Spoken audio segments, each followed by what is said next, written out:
Comment as-tu connu Indochine? Je l'ai connu en regardant la télé quand j'étais jeune, j'avais 14 ans. Il y avait le clip de Troisième Sexe qui passait à la télé. Et j'ai tout de suite accroché sur le personnage, l'ambiance qui dégageait. D'accord. Et donc tu les as suivis longtemps, raconte-moi. Depuis cet âge-là, un an après, j'avais la chance d'avoir un papa qui était cheminot, donc je ne payais pas le train. J'étais inscrite dans leur fan club, qui était tenu à l'époque par Jean-David Asquil. On avait des infos, donc moi je pouvais me permettre d'aller à tous les concerts, d'aller à toutes les émissions radio, notamment Europa, RTL, avec Nagui, etc. Que ce soit Paris, Marseille, Bordeaux, j'y allais systématiquement. Donc je faisais toutes les émissions radio. Ensuite, je me suis fait un petit groupe de 3 autres amis, une de Paris et 2 sœurs jumelles de Bordeaux. Et donc, on se donnait un point de rendez-vous et on allait systématiquement à toutes les radios. Même si c'était pour 1 heure sur Marseille, on pouvait se déplacer, que c'était sur Bordeaux, Toulon, même dans le nord de la France, on y allait. Et à force d'y aller, on a appris à les connaître. Et finalement, comme on les suivait partout, ils ont eu la gentillesse de nous donner des backstage. Et donc, on pouvait rentrer en coulisses, prendre des photos, assister aux balances. C'était une très belle époque. Et ils étaient très accessibles à l'époque. D'accord. Et ça a duré combien de temps pour toi? Ça a duré jusqu'à ce que j'ai rencontré mon mari, où je ne pouvais plus les suivre comme je voulais en fait. Mais sinon, ça fait depuis l'âge de mes 16 ans où je prends le train et je les suis partout, jusqu'au Canada. T'as été jusqu'au Canada? Oui. Et j'ai eu la chance de prendre le même avion. D'accord. Est-ce que tu as des anecdotes à me raconter sur tes années Indochine? Des anecdotes. Oui. Parfois pendant les balances, ça se passait très bien. Parfois, j'avais eu des crises de fou rire quand il y a quelque chose qui marchait pas. Sauf Nicolas qui restait toujours relativement sérieux. C'était le seul que ça ne faisait pas rire quand il y avait une panne technique. Moi, ça me fait bien rire alors. Celui qui rigolait le plus, c'était Stéphane. Ah oui? Parle-moi un peu de Stéphane. Il était comment? Au début, il était toujours très joyeux. Très joyeux. Je pense qu'il prenait une certaine distance par rapport à toute l'organisation. Il faisait son staff, mais il était pas réservé, mais il laissait gérer les techniciens, faire leur job, et il faisait ce qu'on lui demandait de faire. Et toujours de bonne humeur. Il rigolait beaucoup. Et systématiquement, au début, à chaque balance, il commençait toujours par faire quelques notes de Nirvana. C'était son truc. C'était systématique. Avant de commencer la répète, il faisait quelques notes de Nirvana. Toujours. D'accord. Et comment était-il à cette époque? Nicolas, était-il plus accessible que maintenant ou pas? Moins. Mais il a toujours été. Il a toujours été accessible? Au début, il était beaucoup plus. Maintenant, de nos jours, comme j'ai arrêté de le suivre quand je me suis mariée, enfin, de le suivre, c'est un grand mot, je vais toujours au concert, etc., mais je ne peux plus me permettre. À l'époque de Jean-David, j'apprenais la veille, parce que je connaissais après Jean-David, donc il nous disait, demain, et voilà, ils font telle émission à tel endroit. Donc moi, je pouvais partir comme je voulais. Et quand on était là-bas, ils nous reconnaissaient, et donc on avait nos laissés-droits passés. Donc quand il y avait une émission radio, il n'y avait pas de backstage, n'importe quoi, mais ils nous laissaient rentrer avec eux. Donc il était beaucoup plus accessible. Et à la fin des concerts, pendant longtemps, à la sortie des concerts, ils mettaient des barrières et ils signaient des autographes en direct à tous les fans. D'accord. Maintenant, de nos jours, lors d'un concert, à la fin du concert, je ne peux plus avoir accès à Nicolas en tant que simple fan. Là, à la fin des concerts, les vrais fans, ils pouvaient attendre à la sortie du concert, il y avait une barrière, et ils passaient, ils faisaient des photos, les fans étaient derrière la barrière, et ils signaient des autographes. D'accord. Il le faisait systématiquement, ainsi que les autres membres du groupe aussi. D'accord. C'est quoi cette photo qu'on voit de toi avec Nicolas et entre parenthèses en train de manger un gâteau au chocolat? C'est quoi cette histoire de gâteau au chocolat? Alors, cette histoire, c'était au Canada. C'était la dernière date qu'il faisait. Et on était dans le même hôtel, moi et mes 3 copines. Et on a dit, tiens, on va leur faire un gâteau au chocolat. Donc, on avait toqué à leur chambre. On avait dit, voilà, le dernier jour, on a prévu un petit gâteau au chocolat dans le hall de l'hôtel. Et donc, il y avait des tables. On avait acheté un gâteau au chocolat. Et puis, on était avec Nicolas, Stéphane et on appelait Nounours, le bassiste, l'ancien bassiste. On a mangé un petit morceau de chocolat et c'était sympa. D'accord, donc la photo, c'est ça, quoi. Que représente Indochine pour toi? Oui, dis-moi. Parce que comme on les connaissait beaucoup, enfin beaucoup, c'est un grand mot, comme on était tout le temps là, le manager nous donnait les dates et le lieu et les hôtels où ils allaient et le planning. Ah bah carrément. Et l'heure des balances. Mais on était toujours à l'écart, on n'allait jamais les importuner lors d'une balance ou quoi que ce soit. On prenait des photos, on regardait, mais on n'y allait pas forcément. D'accord. Et que représente le groupe pour toi à cette époque? Et que représente-t-il maintenant pour toi? À l'époque, ouais. À l'époque, quand j'avais 17 ans, ça représentait tout. J'ai toujours dit à ma mère, s'il y a un concert d'Indochine ou une simple radio le jour du bac, ben, je vais pas au bac, je vais au concert. Ou l'émission télé ou radio. Ma mère a prié pour que ça ne tombe pas un jour du bac. Et c'est pas tombé un jour du bac? J'ai eu de la chance. Il n'y avait pas d'émission radio le jour du bac, donc j'ai pu passer mon bac que j'ai eu.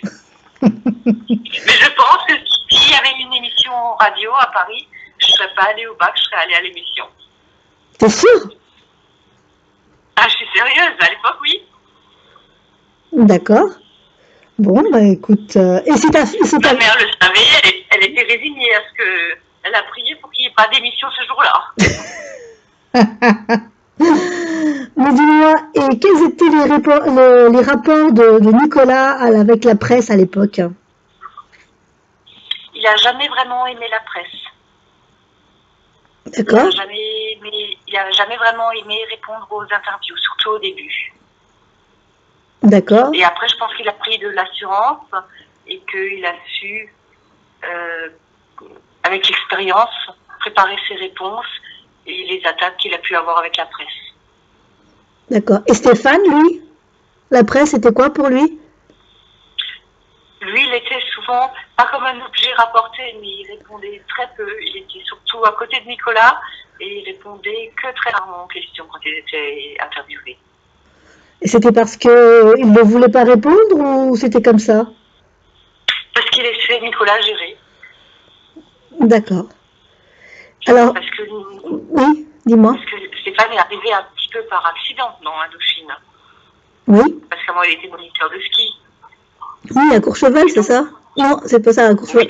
Oui, non, à la Plagne. À la Plagne, c'est ça, oui, pardon. À la Plagne. Oui. Et après la saison, il ne savait pas trop quoi faire. Il s'entendait bien avec son frère qui avait ce groupe. Et comme il faisait de la musique, il a intégré le groupe. D'accord. Toi, justement, toi qui les as vus vivre, tu peux m'affirmer qu'ils avaient un bon rapport et que c'est un rapport horrible que le plus grand a décrit? Ils n'avaient aucun rapport conflictuel. Ils s'entendaient toujours bien. Maintenant, c'est vrai que Nicolas, il dirigeait beaucoup son groupe, mais ils étaient... Non, franchement, non. Ils avaient de bons rapports. Je les ai jamais vus se disputer, j'ai jamais vu Nicolas faire quoi que ce soit comme reproche à Stéphane, ni inversement. Au contraire, Nicolas gardait toujours un œil sur Stéphane pour que tout se passe bien. Il protégeait son frère. Je n'ai jamais vu de dispute entre eux, ni rien. D'accord. Même en coulisses, au répète ou n'importe, ils étaient toujours cool ensemble, tous les deux. Dis-moi, tu sais à peu près combien de représentations tu as vues alors avec eux? Tu as une idée à peu près? De l'âge de 16 ans jusqu'à mes 20 ans. Tous les concerts, toutes les émissions. En France, au Canada, à Bruxelles. Voilà. Je n'ai loupé pratiquement aucune. Dis-moi, tu as apparemment une très belle collection de photos de l'époque. Tu en as à peu près combien? 3005, 4000. Ils sont bien classés par ordre chronologique avec les dates et les lieux. Donc c'est une vraie encyclopédie d'Indochine, quoi, de ces époques-là. Oui. Le rêve de Nicolas a réussi, mais parle-moi des années de vache maigre lorsqu'il était au creux de la vague et qu'Indochine n'était un groupe de rock moins important à l'époque. Oui, moi, j'ai déjà vu à Strasbourg jouer dans des petites salles et dans le nord aussi de la France où il y avait une fois, même nous en tant que fans, on a dit masse, il y a à peine 1000 personnes dans la salle. Mais Donc la scène faisait 1 mètre de haut, c'est ça? c'est ça. La scène avait à peine 1 mètre de haut. Il n'y avait pas de barrière. Tout le monde pouvait à la limite monter sur la scène. Mais personne l'a fait. Et le groupe, c'était une toute petite scène. La salle était très petite. Et c'est vrai que ils ont quand même mis l'ambiance, mais comme il n'y avait pas beaucoup de monde, c'est pas comme les concerts actuels où on est serré, on ne peut pas danser. Là, on avait largement de la place. Et nous, en tant que fans, donc on était un groupe de 4, on était déçus qu'il n'y ait pas plus de monde. Donc j'imagine la déception pour eux, parce que nous, en tant que fans, on n'avait pas l'habitude de vivre des concerts comme ça. Et pourtant, ils se sont donnés à fond quand même. Nicolas n'a jamais baissé les bras. Il a continué sa tournée de petite salle jusqu'à ce que ça remonte. Et on les a suivis. D'accord. Et donc, oui, bah donc c'est un sacré courage aussi hein, de monter sur scène. Oui, oui. Sachant les scènes qu'il avait fait avant, quelques années auparavant, se retrouver dans une salle dans le nord de 1 mètre de haut, sans protection, sans garde du corps, sans rien.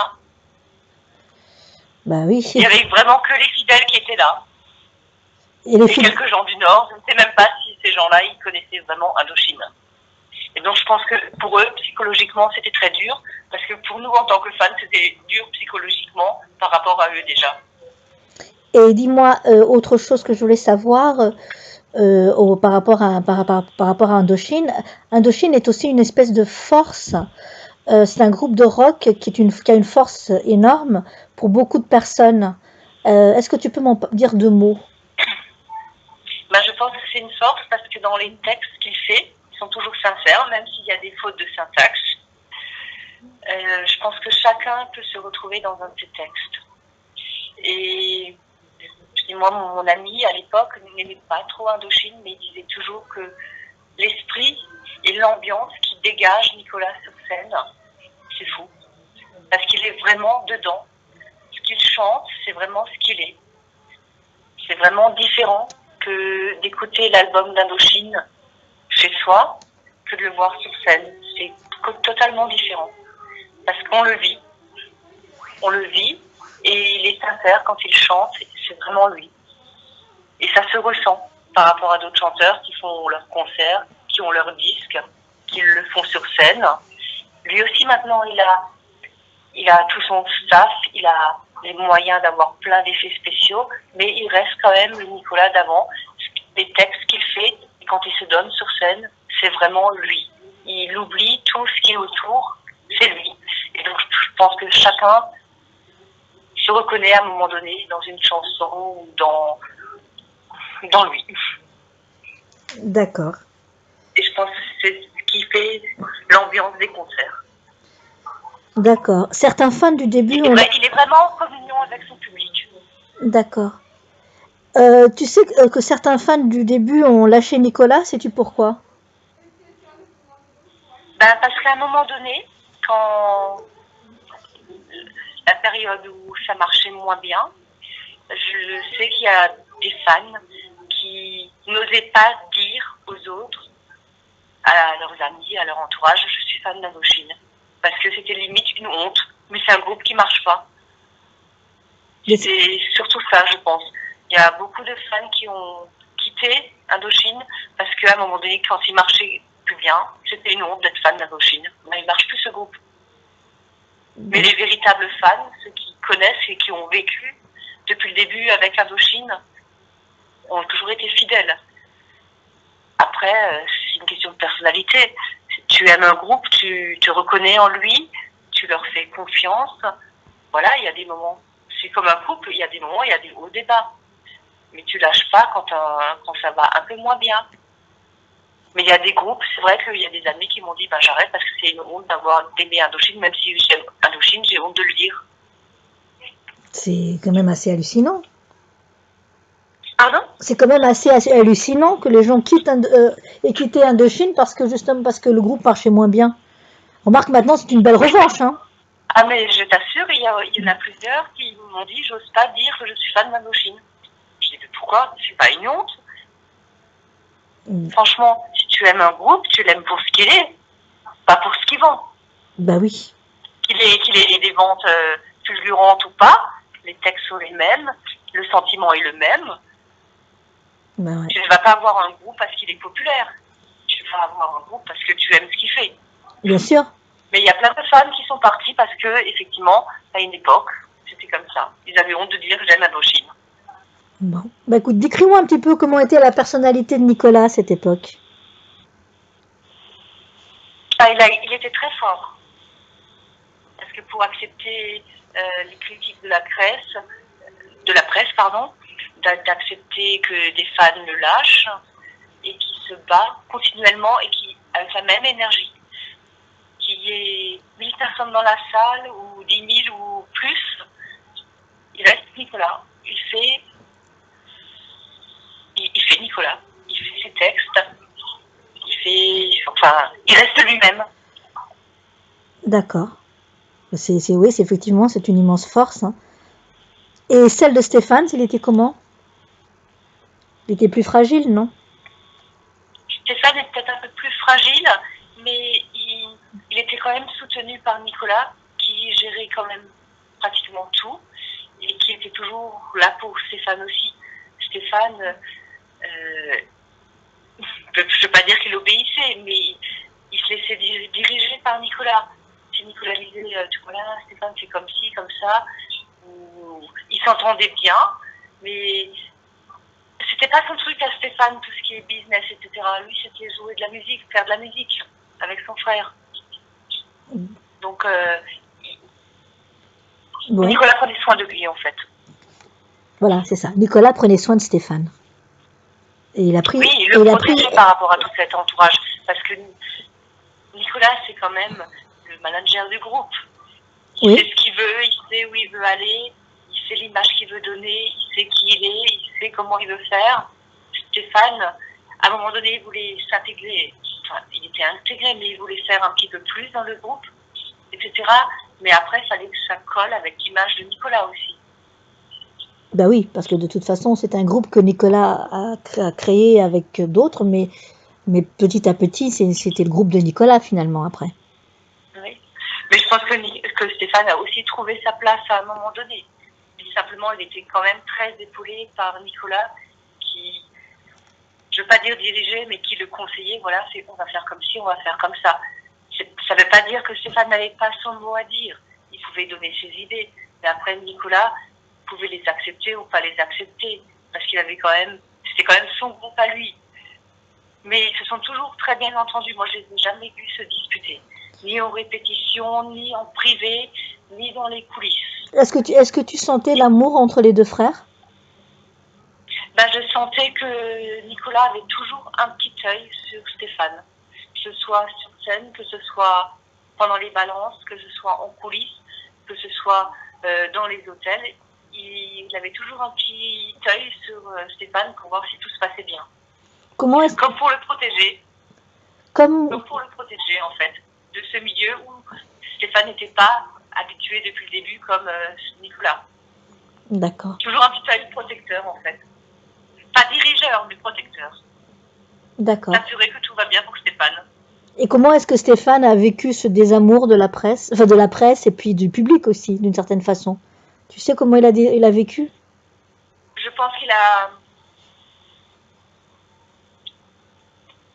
vécu peut-être plus facilement que Nicolas, je pense. Mais Nicolas ne le montre pas forcément non plus. Parce qu'il était pas moins impliqué, Mais je veux dire, c'est vraiment le groupe de Nicolas. Mais je pense qu'il en a quand même souffert, forcément. Mais je veux dire, Stéphane, il avait toujours une joie de vivre. Hein. Je veux dire, si une répétition se passait mal, ben, une heure après, Stéphane, il peut quand même rigoler avec des gens, des techniciens ou n'importe. Nicolas sera plus réservé. Si ça s'est mal passé, ben, il va être plus grincheux, pas grincheux, mais il va être plus renfermé pour trouver des solutions. De toute façon, tout Indochine pesait sur les épaules de Nicolas déjà à l'époque. Hein. Ça c'est clair. Ça c'est clair. Mais ça ne veut pas dire que Stéphane s'en foutait. Ça veut dire qu'il avait plus de recul par rapport à son frère. Oui, peut-être que cette répète est mal passée. Oui, peut-être que ce concert, il y avait moins de monde. Mais après, il arrivait à faire la part des choses et reprendre sa vie normale et puis rigoler avec des gens. Nicolas, il le prenait beaucoup plus au sérieux vu que c'était son groupe et il le portait sous ses épaules, comme tu dis, et qu'il fallait qu'il trouve des solutions. Les solutions, c'est plutôt Nicolas qui les trouvait. Donc il avait beaucoup plus de poids, Nicolas. Il avait plus de charge, plus de responsabilité, on va dire. Plus de responsabilité par rapport au groupe.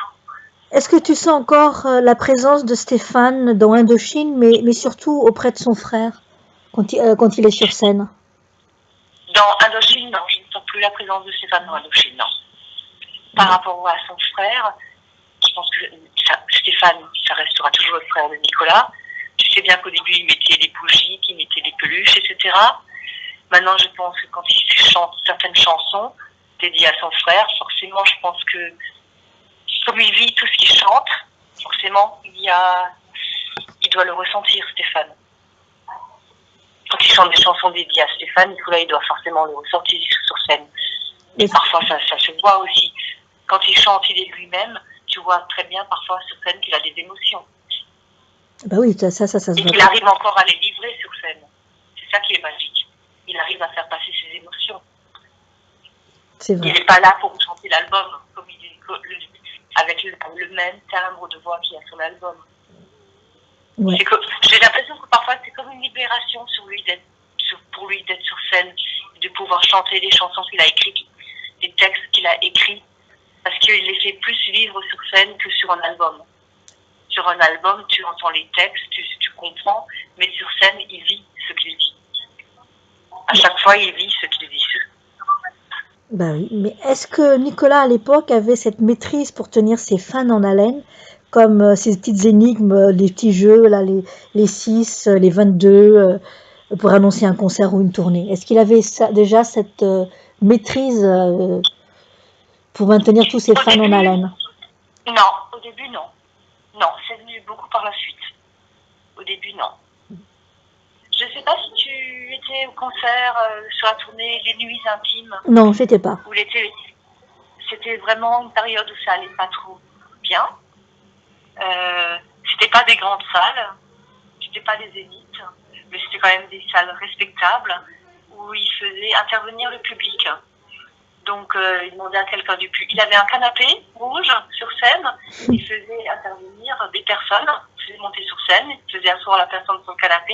Et il demandait quelle chanson tu veux que je chante. Et donc, là, le fan disait, voilà, telle chanson. Alors, il disait toujours, laissez-nous 5 minutes. Il y avait ces musiciens qui étaient là. Ils faisaient 2-3 minutes de répète. Et puis, ils dansaient la chanson comme ça en acoustique. Ah oui, mais quel groupe peut faire ça? Personne. C'était la tournée Les Nuits Intimes. Je crois que je t'ai envoyé une pochette de disque d'ailleurs. Oui, tu m'as envoyé une pochette de disque, exactement. Donc, et que penses-tu que Nicolas a vraiment atteint le sommet de sa carrière ou il peut encore aller plus loin maintenant? Nicolas est très ambitieux, il a toujours été très ambitieux et ça a toujours été sa force de ne pas baisser les bras.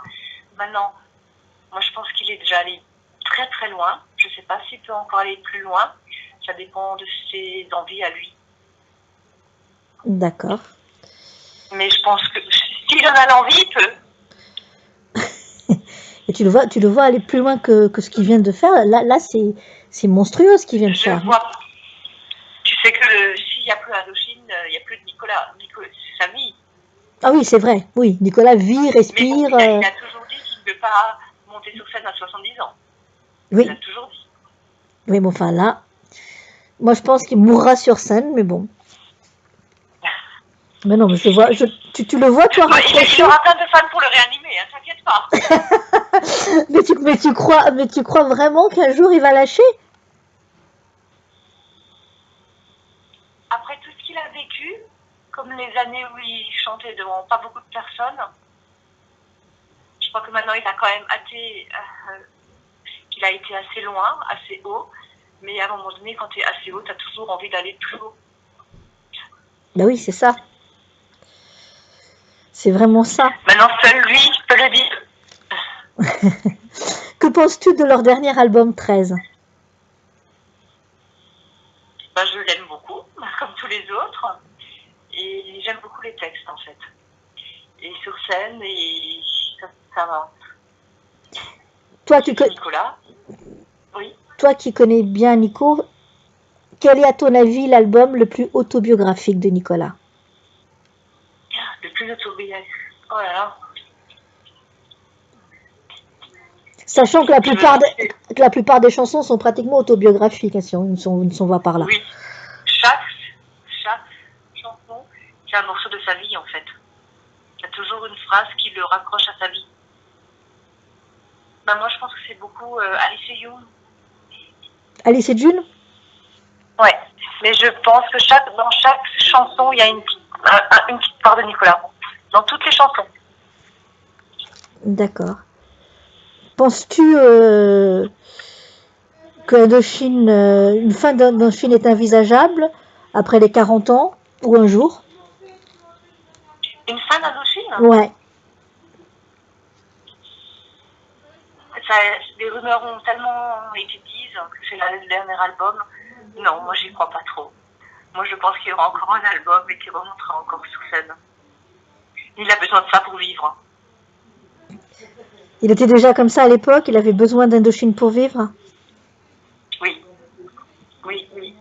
Je pense que Indochine c'est sa vie. Je pense que tu lui enlèves Indochine, il n'y a plus de Nicolas. Au fait, Indochine c'est son ADN, c'est ça? Je pense.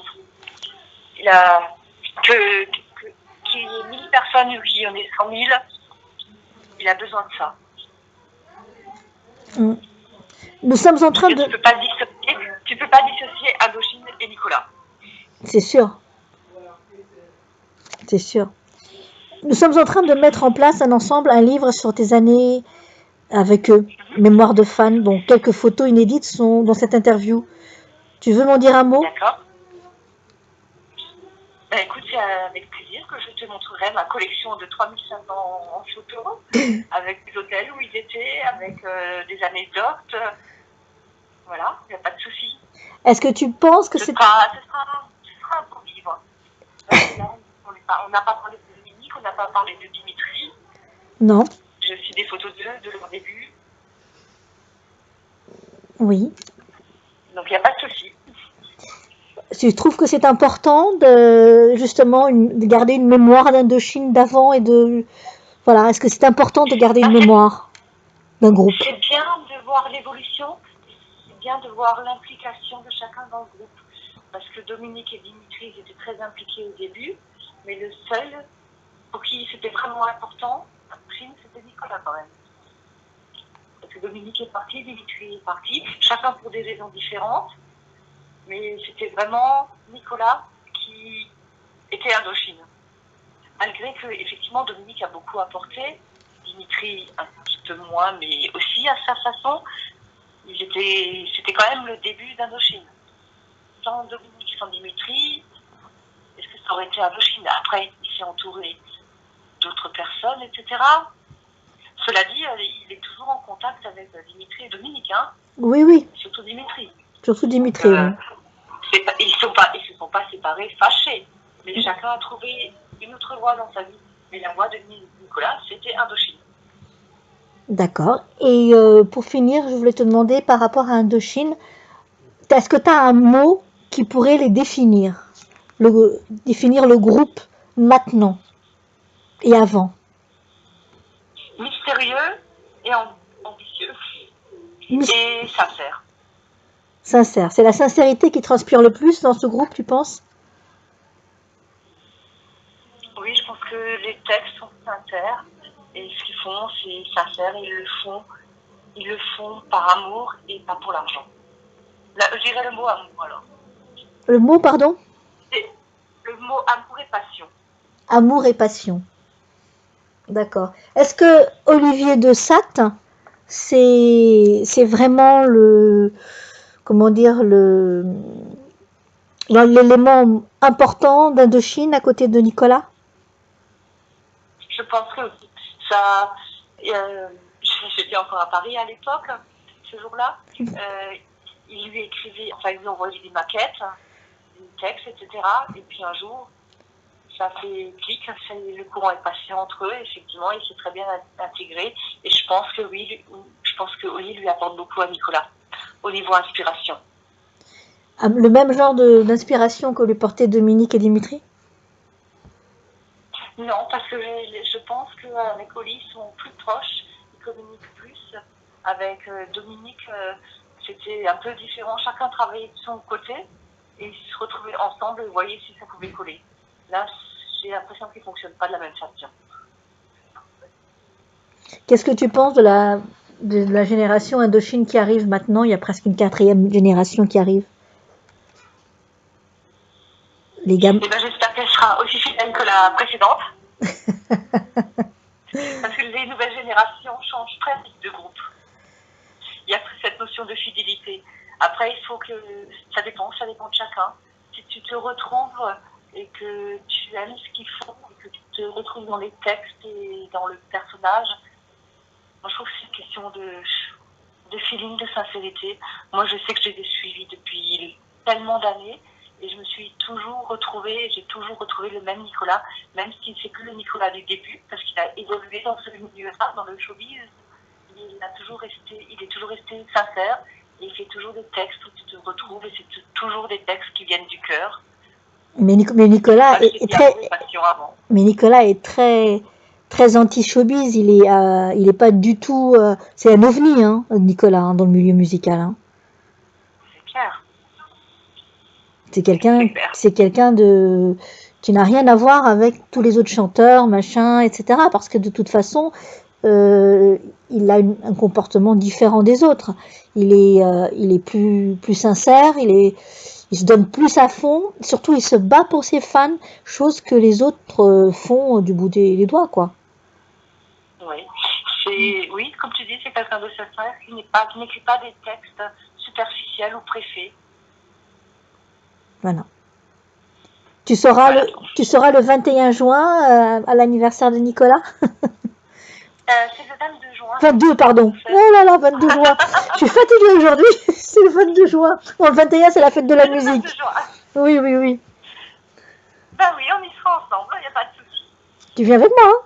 Tu me lâches pas. Ben, promis, je viens avec toi, mais il n'y a pas de souci. Merci, Corinne.